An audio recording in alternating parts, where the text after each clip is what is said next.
you, Jesus. Thank you, Lord. Oh, thank you, Jesus. Oh, Lord. I love you.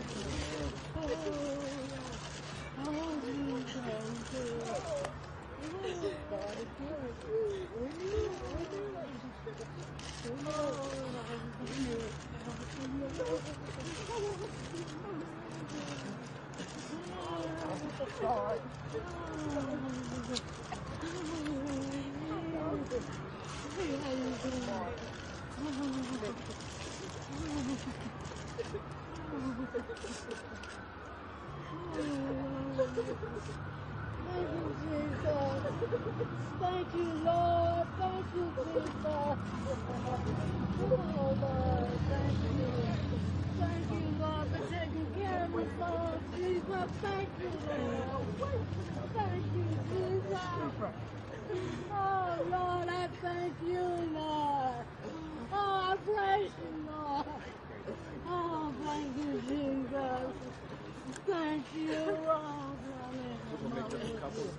Thank you. Oh,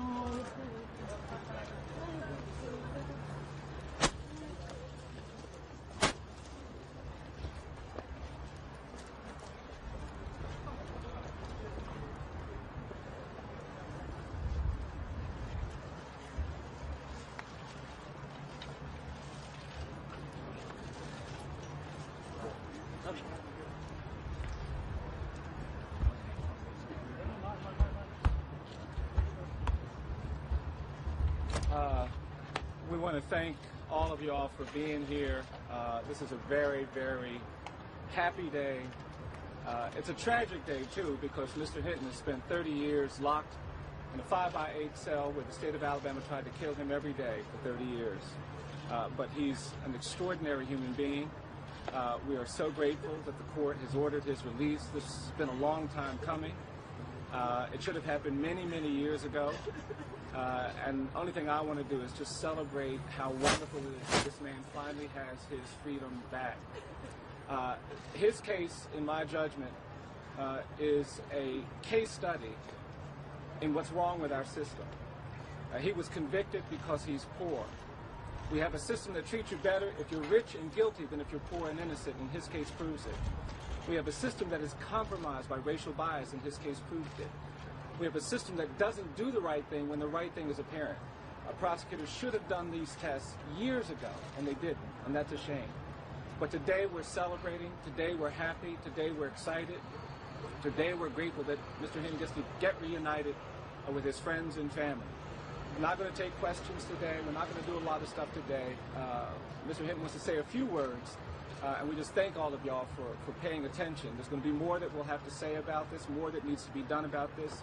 I'll say this before I stop. I have never represented anybody in my 30 years of representing people on death row who has generated more goodwill and respect and support from the people who have housed him, the correctional officers, than Ray Hinton. I couldn't get into death row and get out without a guard stopping me and asking me, when are you going to get him home? And that speaks to his character, his integrity, and the incredible faith that he has had and used to get through this experience. I'm really thrilled about today, really, really thrilled.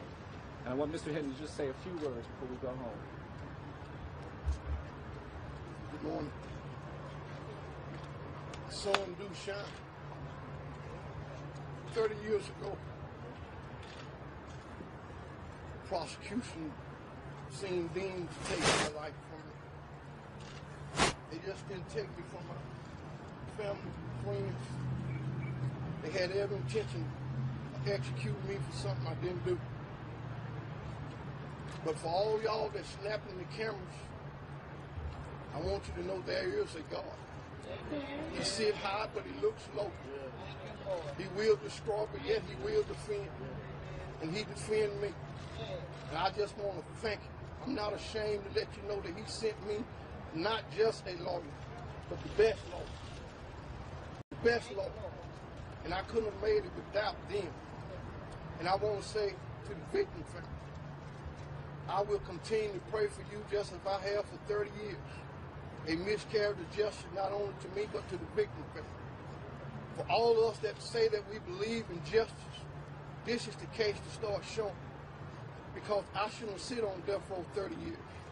All they had to do was test the gun. But when you think you're high and mighty and you're above the law, you don't have to answer to nobody. But I got news for you. Everybody that played a part in sending me to death row, you will answer to God. That's all I have to say, man.